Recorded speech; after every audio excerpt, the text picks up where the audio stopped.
Grammy winner, Emmy nominee, Grand Ole Opry member, half of the amazingly talented gospel bluegrass duo of Dailey and Vincent.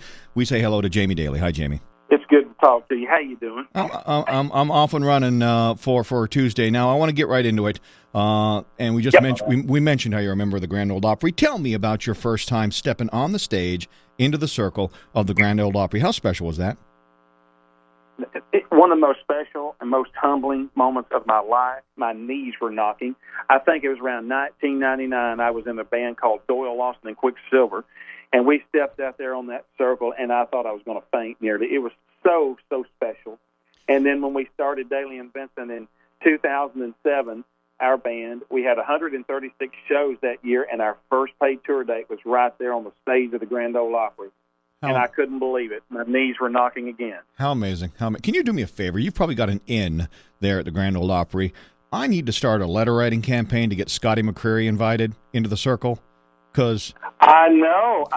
How is that not a thing? You know, I would love to see Scotty become a member.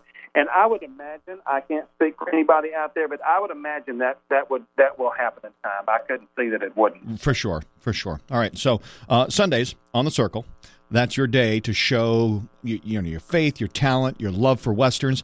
What's your favorite part about doing Dailey and Vincent? My favorite part about doing Dailey and Vincent is the music that we play and sing, because we're no longer limited to having to sing just bluegrass or just country. We can sing gospel. We sing a little bit of everything. I love it. And that has been my favorite thing, especially being on Circle Network, the Dailey and Vincent Show.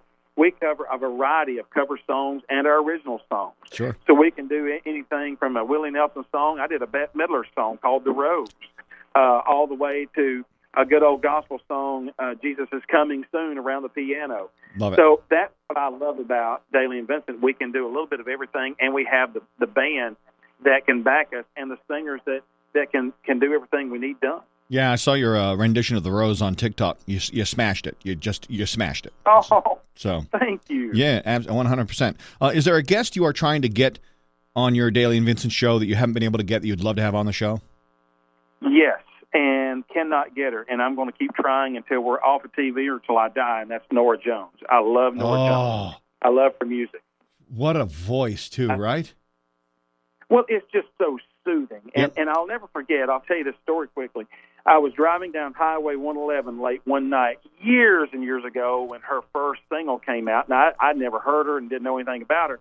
I just had the radio on there from the Cookeville, Tennessee station, and she started coming on singing Don't Know Why. Yeah. And I pulled the car over. I was like, who in the heck is this? We need more of this on the radio. What is this? I sat there with my mouth open and didn't move till the song was done, and I called the radio station immediately because they didn't announce who it was. I said, who is that? And they said, that's Nora Jones. I went to the nearest Walmart and bought that new CD and wore it out. Such great music. And shame on that radio station for not back selling that record. Oh, they should have back sold it. See, had you been sitting there, you would have back sold it. You'd have talked about it on the front, because we know you would have done it right. Dang right. All right, so some real talk here for a second, Jamie. Yep. Morgan Wallen, when that all went down, what were some of your first thoughts?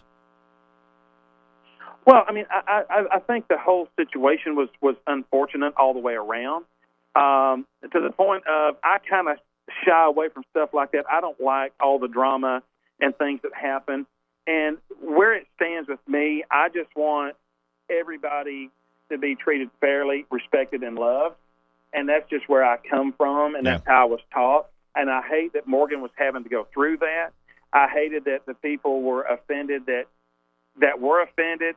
But, you know, at the end of the day, kind of how I look at it, if you turn it to me, let's say that I somehow offend somebody or screw up, I will try my hardest to make it right, and I will try to fix what I have wronged.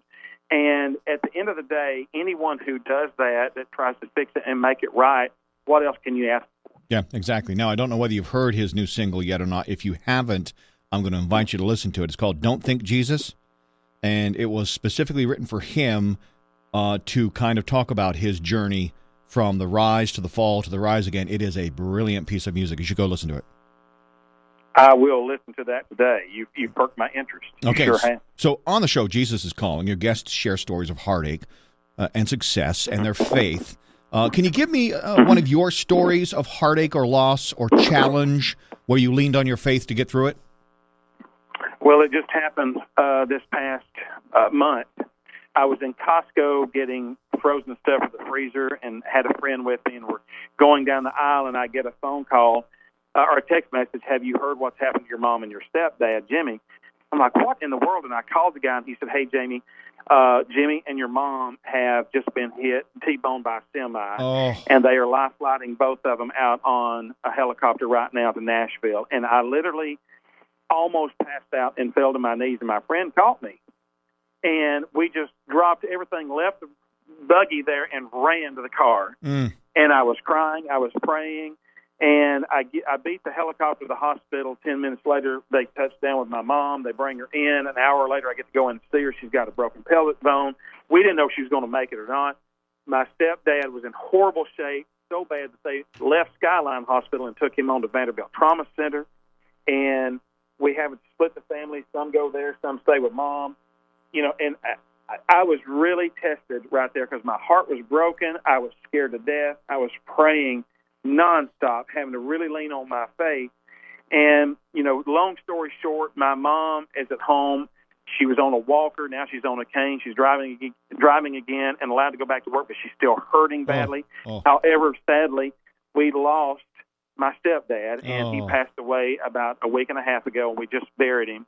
So it has been a very challenging, tough time because how I'm built with me, it's God, family, and then music. Yeah. So that's how my priorities are. And so my family was first, and I came off the road because I wanted to be. I was not going to leave their side. Right. I just can't do that. Right. And so that was really challenging, not only to me, it was challenging to my band and my business. My goodness. But that has been really hard for me.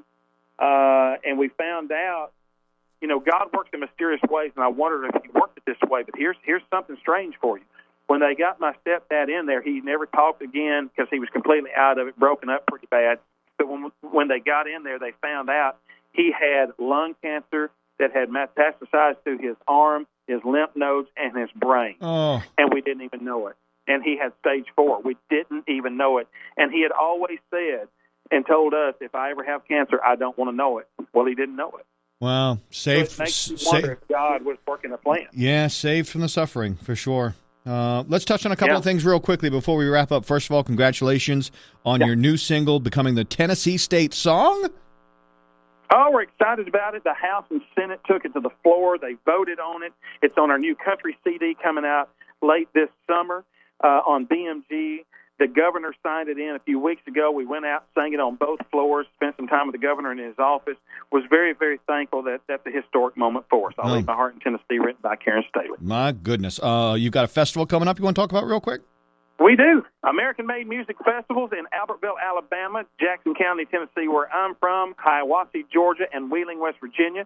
We got acts like Martina McBride, Josh Turner, Diamond Rio, Shannon Doa, Gene Watson, the Isaacs, Jimmy Fortune, us, many more. AmericanMadeMusicFestivals.com. Go check that out. Wheeling, West Virginia, beautiful part of the country. And I was just talking about Diamond Rio with a friend the other day.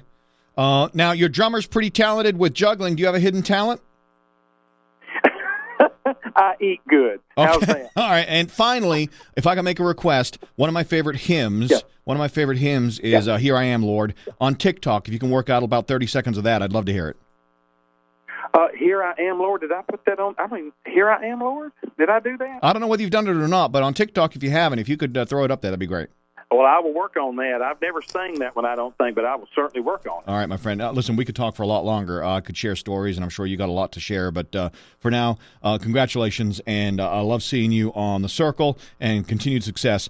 Well, you too. God bless you, and y'all come see us in Wheeling, West Virginia in November. Yes. It'll be a lot of fun. Yes, sir.